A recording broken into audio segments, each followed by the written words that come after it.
ప్రేక్షకులకు నమస్కారం.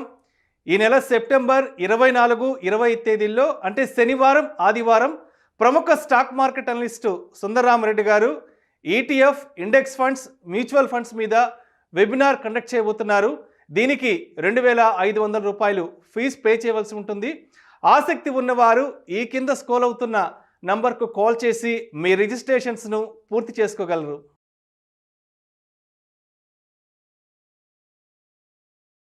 హాయ్. చాలామంది ఈ హౌస్ కొనటం అంత కన్ఫ్యూజింగ్ అంత emotional satisfaction and society status discuss చేసుకోవడం ఇవన్నీ చూసుకున్నట్టయితే హౌసింగ్ అనేది చాలా పెద్ద డిసిషన్ అండి.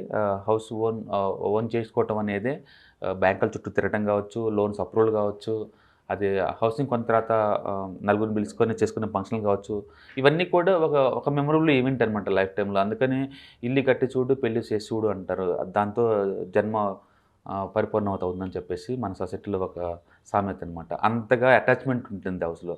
అంటే మెజారిటీ టైంలో ఈ హౌస్ బై అనేది ఎమోషనల్ అటాచ్మెంట్ ఉన్నా సరే, బట్ రియలిస్టిక్గా ఏంటంటే చాలామంది అనుకున్నట్టు అది ఎమోషనల్ అటాచ్మెంట్ కాదండి. అది ఒక క్యాష్ కౌలో కూడా మనం చూడొచ్చు అనమాట. ఒక ఇల్లు కొనటం ద్వారా మనకి ఎలాంటి బెనిఫిట్ వస్తాయి ఇప్పుడు చూద్దామండి. ఓకే, ఒకటి డెఫినెట్గా సొంత ఇల్లు కొని దాంట్లో మీరు ఉండటం వల్ల అది లయబిలిటీ అనండి, మీకు ఎలాంటి మనీ రాదు. ఎందుకంటే ఇల్లు కొంటే కాడి నుంచి దానికి ట్యాక్స్ పే చేసుకోవాలి, మీరు యూటిలిటీ ఛార్జెస్ ఇవన్నీ పే చేసుకోవాల్సి ఉంటుంది మీరు వాడిపోయినా. ఫర్ ఎగ్జాంపుల్ కరెంట్, మీరు టూర్కి వెళ్ళినా సరే కరెంట్ ఛార్జెస్ పే చేయాల్సిందే, ఈ వాటర్ యూటిలిటీ ఛార్జెస్ మీరు పే చేయాల్సిందే, every year GHMC property tax మీరు పే చేయాల్సిందే. సో హౌస్ అంటూ ఉంటే ఇలాంటివన్నీ మీరు పే చేయాలి. అంటే మన పాకెట్లోంచి మనీ బయటికి వెళ్తే అది లయబిలిటీ కింద లెక్క అకౌంటింగ్ నామ్స్ ప్రకారం. ఓకే, సో సొంత ఇంట్లో మీరు ఉండటం వల్ల అది లయబిలిటీ అనుకుందాం. అలా కాకుండా మీరు రెంటల్కి ఇచ్చారనుకోండి, ఎవ్రీ మంత్ మీ పాకెట్లోకి మనీ వస్తుంది, అప్పుడు అది అసెట్ కింద లెక్క అనమాట. ఓకే, సో ఇప్పుడు ఒక హౌస్ మీరు కొని అండ్ వేరే వాళ్ళకి రెంట్కి ఇవ్వటం, లేకపోతే కొంత పోర్షన్ రెంట్కి ఇవ్వడం ద్వారా మనం ఒక హౌస్ని మనం అసెట్గా మనం కన్సిడర్ చేయొచ్చు అనమాట. ఇంకేమి బెనిఫిట్స్ ఉంటే చూద్దామండి. ఒకటి, క్యాష్ ఫ్లో. మీకు ఎవ్రీ మంత్ రెంటల్ రూపాయలు ఎంతకంత వస్తూ ఉంటుంది. సో అది క్యాష్ ఫ్లో నీట్గా ఉంటుంది అనమాట. రెండోది, వేరే వాళ్ళ మనీతోటి మనం హౌస్ని బై చేసుకోవచ్చు. ఫర్ ఎగ్జాంపుల్ మీరు ఏదైనా హౌస్ని కనుక 80 to 90% కనుక బ్యాంక్ లోన్ తీసుకొని ఇల్లు కొనటం ద్వారా, ఓకే, అది వేరే వాళ్ళ డిపాజిట్ మనీ అనమాట. మనకి 60 పైసా ఇంట్రెస్ట్గా దొరుకుతుంది హౌసింగ్ లోన్స్ అంటే, చాలా తక్కువ ఉంటుంది. ఎందుకంటే ఆర్బీఐ రూల్స్ ప్రకారం ఏంటంటే housing sector top priority lending sector కాబట్టి అక్కడ మనకి తక్కువ రేటుగా దొరుకుతాయి అనమాట పర్సనల్ లోన్తో పోల్చుకున్నప్పుడు. అంటే మీకు 60 పైసాతోటి హౌస్లు దొరుకుతాయి. ఫర్ ఎగ్జాంపుల్ హైదరాబాద్లో కనుక చూసుకున్నట్టయితే మీరు 50 lakhsతో ఒక ఇల్లు కనుక్కుంటే దాని కనుక మీరు రెంటల్కి ఇస్తే కనుక మీకు 30 పైసా ఇంట్రెస్ట్ ఈజీగా వస్తుంది. ఫర్ ఎగ్జాంపుల్ ఎనీవేర్ బిట్వీన్ 15,000 నుంచి 20,000 దాకా వస్తుంది హైదరాబాద్లో 50 lakh హౌస్కి. మనకు ఇంట్రెస్ట్ పడుతుందేమో 60 పైసా, మనం వేరే వాళ్ళకి ఇవ్వడం ద్వారా మనకు వస్తుందేమో ఒక 30 పైసా వడ్డీ గిట్టుబాటు అవుద్ది. అంటే నెట్ డిఫరెన్స్ ఉంది 30 పైసా అండి. అంటే మీరు 30 పైసా ఇంట్రెస్ట్ పే చేయడం ద్వారా నెక్స్ట్ 20 years తర్వాత ఆ ఇల్లు మీ సొంతం అయిపోద్ది. ఓకే, అంటే వేరే వాళ్ళ మనీని మనం వాడుకున్నట్టు లెక్క అనమాట. ఓకే, తద్వారా ఇల్లు మీ సొంతం అయిపోద్ది 20 years తర్వాత. అంత తక్కువ డబ్బుతో అసెట్ ఓన్ చేసుకోవడం అనేది ఎక్కడ ఉండదండి. అందుకని హిస్టారికల్గా చాలామంది సెంటిమెంటల్గా హౌస్ రియల్ ఎస్టేట్ని ఒక మంచి అసెట్ క్లాస్గా ట్రీట్ చేస్తారు ఈ రీజన్ తోటి. ఎందుకంటే మన స్టాక్స్ని కానీ వేరే వాటిని కానీ వేరే వాళ్ళ మనీతో మనం దాన్ని కొనలేము. ఓకే, బట్ హౌసింగ్ సెక్టర్ అలా కాదు. గవర్నమెంట్ వాళ్ళు మీకు 70 to 90% దాకా లోన్లు ఇస్తాయి అనమాట. ఓకే, తద్వారా తక్కువ రేటుకే వడ్డీ తీసుకొని మళ్ళీ దాన్ని రెంట్కి ఇవ్వడం ద్వారా ఎంత క్యాష్ ఫ్లో స్టార్ట్ అవుతుంటుంది కాబట్టి మధ్యలో డిఫరెన్స్ ఎంతైతే ఉంటుందో ఆ అమౌంట్ మాత్రం మీ పాకెట్లోంచి పడుతుంది. అది రెండోది. ఓకే, మూడోది ట్యాక్సేషన్ అండి. మీరు కట్టే వడ్డీ మొత్తం కూడా ట్యాక్స్ రిడక్షన్ చేసుకోవచ్చు. దాంట్లోనే బీట్ ఏంటంటే మీకు ఇన్కమ్ కనుక పర్సనల్ ఇన్కమ్ గవర్నమెంట్ ట్యాక్స్ కట్టే బదులు ఇలా హౌసింగ్ లోన్ కోసం తీసుకున్న వడ్డీ మొత్తాన్ని కూడా ఆ ట్యాక్స్ కట్టేదాన్ని తగ్గించుకోవచ్చు. కాబట్టి అది కూడా ఫ్రీ కింద లెక్కేసుకోవచ్చు. సో అట్లా ట్యాక్స్ బెనిఫిట్స్ ఉంటాయి హౌసింగ్ కనుక మీరు లోన్లు కొన్నట్లయితే. Okay, tax benefits. అంటే మూడోది, హౌసెస్ అనేది ఎక్స్ట్రా ఆర్డినరీ ఇన్ఫ్లేషన్ ప్రొడక్షన్ ఆ అసెట్ అండి. అది ఊహించండి, సిమెంట్ బస్తా ఇప్పుడు ఆల్మోస్ట్ 500 ఉంది, ఒకప్పుడు అది 100 రూపీస్ అది. ఓకే, లేబర్ కాస్ట్ ఒకప్పుడు 50 రూపీస్ ఉండేది పర్ డే, ఇప్పుడు ఒక్కొక్క రోజుకి ఎంత ఉంది, ఆల్మోస్ట్ 800 ఉంది పర్ డే ఒక లేబర్ కాస్ట్ వచ్చి.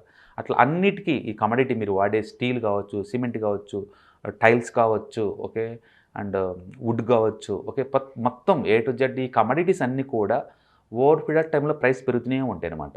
అందుకని మీరు హౌస్ కొనటం ద్వారా తక్కువ రేటుకే అది వచ్చింది అనమాట. అందుకని ఫ్యూచర్లో టూ మచ్గా పెరిగే ఇన్ఫ్లేషన్కి ఇది ప్రొడక్షన్లో పనిచేస్తూ ఉంటుంది.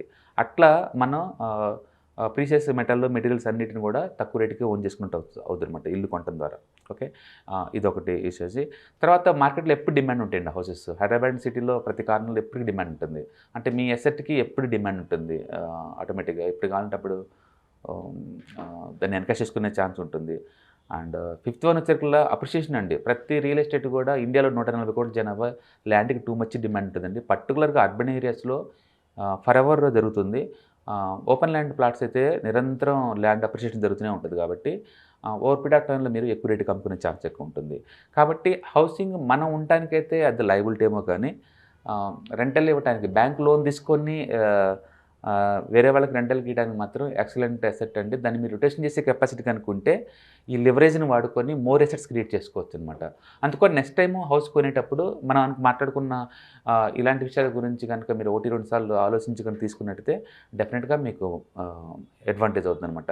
అందుకని గుర్తుపెట్టుకోండి, మ్యాక్సిమం లోన్కి ట్రై చేయండి. ఎంత వస్తే అంత. ఎంత ఎక్కువ లోన్ తీసుకుంటే నీకు అంత తక్కువ ఇంట్రెస్ట్ రేట్‌కి మనీ దొరుకుతుంది. ఓకే. అదే టైంలో కొంత పోర్షన్ కానీ లేదా మొత్తాన్ని కానీ రెంటల్‌కి ఇవ్వడం ద్వారా ఆ ఇంట్రెస్ట్ రేట్ తగ్గించుకోవచ్చు.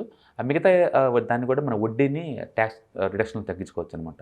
తద్వారా హౌస్‌ని చేసుకోవచ్చు అనమాట. అందుకే రిచెస్ట్ పర్సన్ అందరూ కామన్‌గా ఏముంటుందంటే వాళ్ళు హెవీగా రియల్ ఎస్టేట్‌లో ఇన్వెస్ట్ చేస్తారు. ఓకే. అది కంప్లీట్‌గా పబ్లిక్ మనీతోటి, వాళ్ళ మనీతోటి అనమాట. ఓకే. దట్ టూ వాళ్ళు పే చేసే ట్యాక్సెస్ అన్నీ కూడా వాళ్ళు కట్టే ఇంట్రెస్ట్ మొత్తం కూడా ట్యాక్స్ రిడక్షన్‌లో ఉంటాయి కాబట్టి లిటరల్‌గా వాళ్ళు ఫ్రీగా పొందుతారన్నమాట లాంగ్ టర్మ్ పాయింట్ ఆఫ్‌లో. ఓకే. సో మీరు ఇది మనం డిస్కస్ చేసుకునే విషయాలన్నీ గమనించి నెక్స్ట్ టైం మీరు హౌస్ బైకి వెళ్తున్నప్పుడు ప్లాన్ చేసుకోండి. Okay. Thank you. All the best.